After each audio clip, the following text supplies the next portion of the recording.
Hello everyone, welcome to my channel Let's Study, and today we are going to discuss the chapter 1 of Specific Relief Act 1963. Part second specific relief का आज हम discuss करेंगे और part second में हम सबसे first equitable relief जो हमारे पास है चैप्टर 1 के under that is recovery of possession of property की बात करेंगे जो कि कवर्ड है अंडर सेक्शन 5 से लेके 8 तक। सबसे पहले हमारे पास टर्म है recovery of possession of property. तो पोजेशन क्या है? पोजेशन का मीनिंग है कि किसी एक चीज़ के ऊपर आपका फिजिकल कंट्रोल होना। पोजेशन को हम दो एलिमेंट्स में पढ़ सकते हैं, फर्स्ट है कॉर्पस और दूसरा है एनिमस। जो कॉर्पस है, कॉर्पस का मतलब होता है कि कोई एक्चुअल पावर आपका हो ऑब्जेक्ट के ऊपर, कोई एपरेंट कंट्रोल हो आपको ऑब्जेक्ट के ऊपर। और जो दूसरा टर्म है वो है एनिमस। इसका मतलब है कि मेंटल एलिमेंट, दैट इज़ कि some kind of will is there to avail on the self of the power. Then property दो काइंड्स की हैं, इमूवेबल और मूवेबल। इमूवेबल प्रॉपर्टी से डील करता है सेक्शन 5-6 और मूवेबल प्रॉपर्टी की रिकवरी से डील करता है section 7-8। Then coming to section 5 बोलता है कि अगर आपकी कोई स्पेसिफिक इमूवेबल प्रॉपर्टी है और आपको उससे डिस्पोजेस कर दिया गया है, आप इंटाइटल्ड हैं उसके पोजेशन के लिए, तो आप उसका पोजेशन रिकवर कर सकते हैं। किस मैनर में? जिस तरीके से सीपीसी में बताया गया है, कोड ऑफ सिविल प्रोसीजर 1908 में दे रखा है, उस मैनर से। सेक्शन 5 के एसेंशियल तो हैं। फर्स्ट है कि plaintiff must have a title to possess, मतलब जो प्लेंटिफ है उसके पास टाइटल होना चाहिए प्रॉपर्टी का। टर्म एंटाइटल्ड टू पोजेशन जो सेक्शन 5 में यूज़ किया गया है, इसका मीनिंग ये है कि आपके पास कोई लीगल राइट है या टाइटल है पोजेशन का ओनरशिप के बेसिस पे। ओनरशिप या टाइटल आपके पास कैसे आ सकता है? कॉन्ट्रैक्ट के बेसिस पे आ सकता है, इनहेरिटेंस के बेसिस पे आ सकता है, प्रिस्क्रिप्शन के बेसिस पे आ सकता है, एंड इवन पोजेशन के बेसिस पे भी आ सकता है। सेकंड है property to be specific immovable. जो आपकी प्रॉपर्टी है वो इमूवेबल प्रॉपर्टी ही होनी चाहिए। इमूवेबल प्रॉपर्टी का जो मीनिंग है वो section 4 of general clauses act में दे रखा है और ये बोलता है कि इमूवेबल प्रॉपर्टी मतलब लैंड, बेनिफिट्स जो अराइज होंगे लैंड पे और जो चीज़ें अर्थ से अटैच्ड हैं वो सब इमूवेबल प्रॉपर्टी में आती हैं। There is a case called P N Kothari versus John बिगैंजा।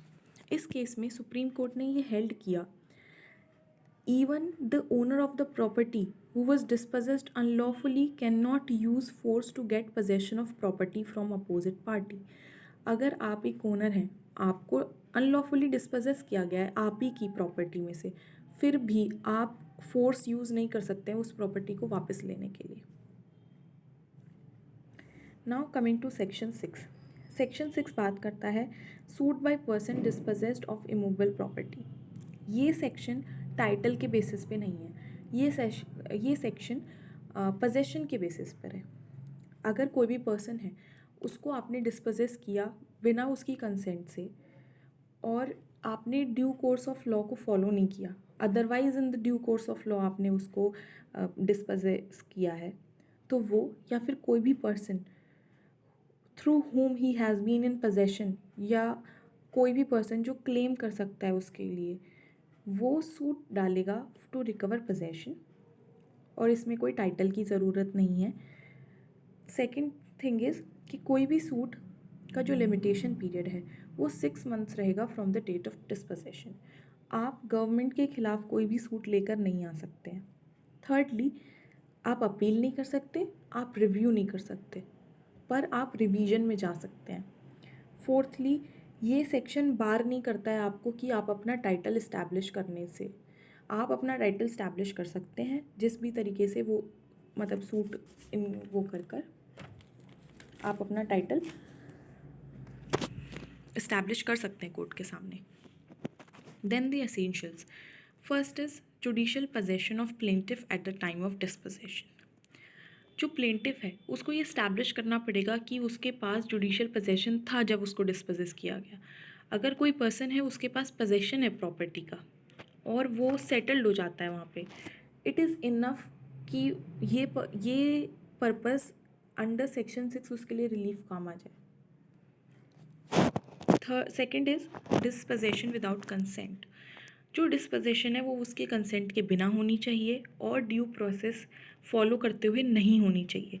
जो टर्म है ड्यू प्रोसेस ऑफ लॉ, इसका मतलब है रेगुलर नॉर्मल प्रोसेस जो लॉ डायरेक्ट करता है किसी को भी इजेक्ट करने से, वो फॉलो नहीं हुआ हो तो बोल सकते हैं कि dispossession otherwise then in due process of law था।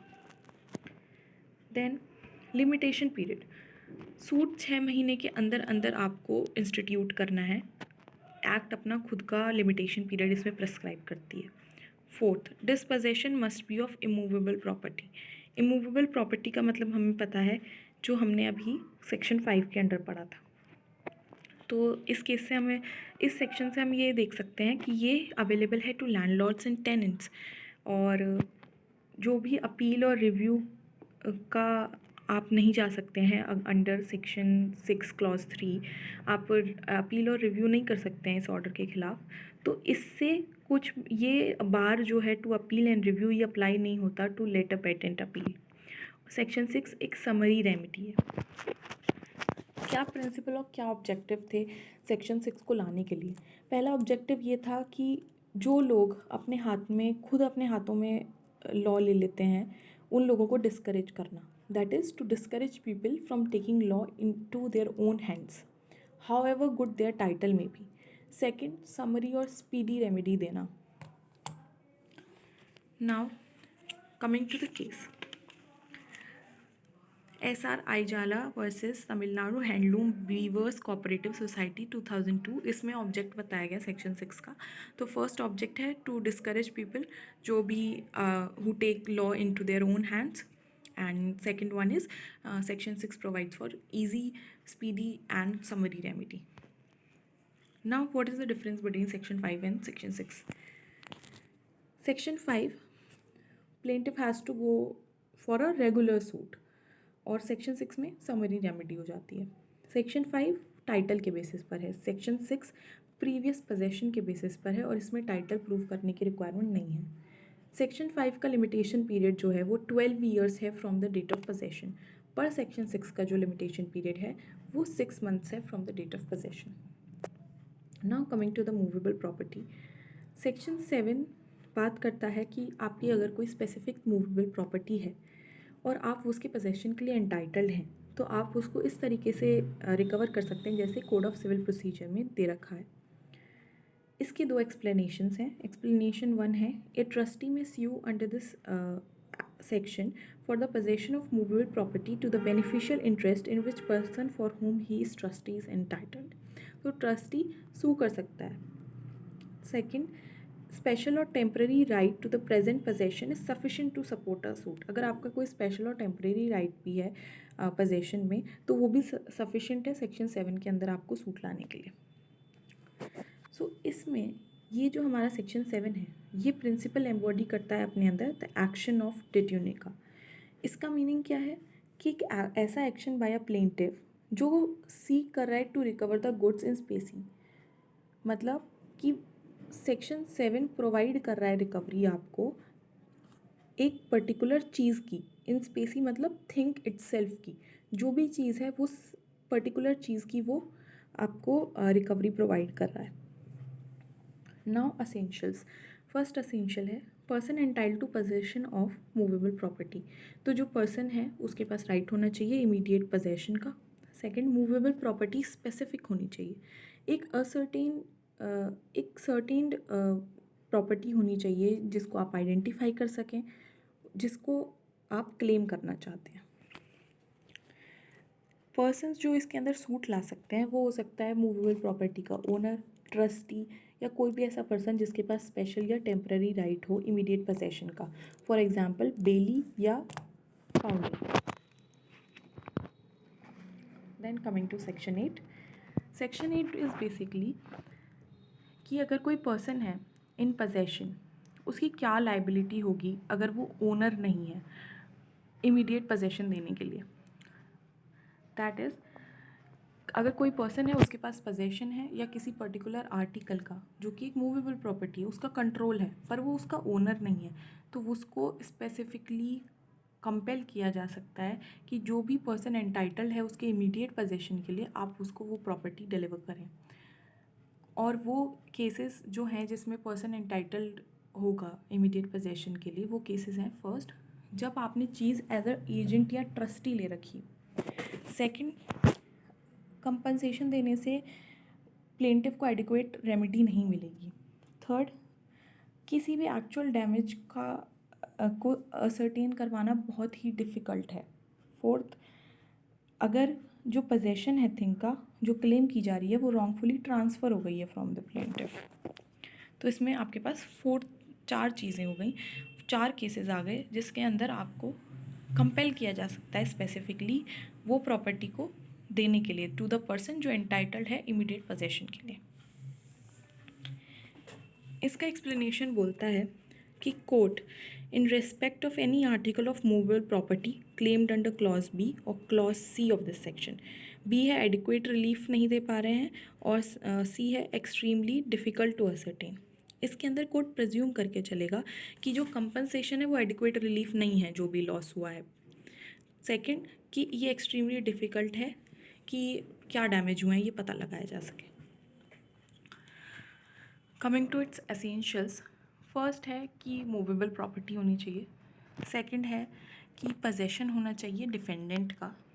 थर्ड है कि जो प्लेंटिफ है वो उसके पास ये एंटाइटल्ड होना चाहिए वो कि उसको इमीडिएट पोजेशन मिले। और किन केसेस में उसे इमीडिएट पोजेशन मिल सकता है?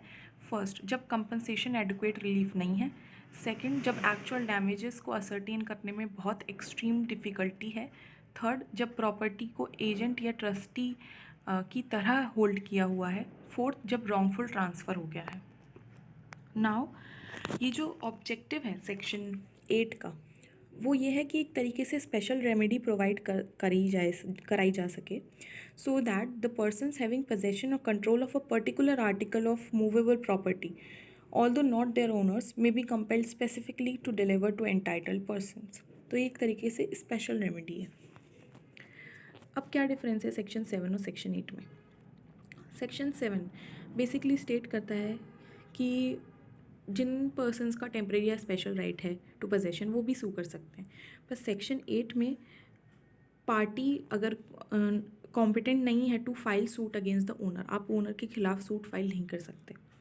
सेक्शन 7 एक्शन ऑफ डेटिन्यू बताता है according to common law rule, और सेक्शन 8 यही एक्शन ऑफ डेटिन्यू बताता है according to equitable rule. Third difference है सेक्शन 7 जनरल और इंडिपेंडेंट है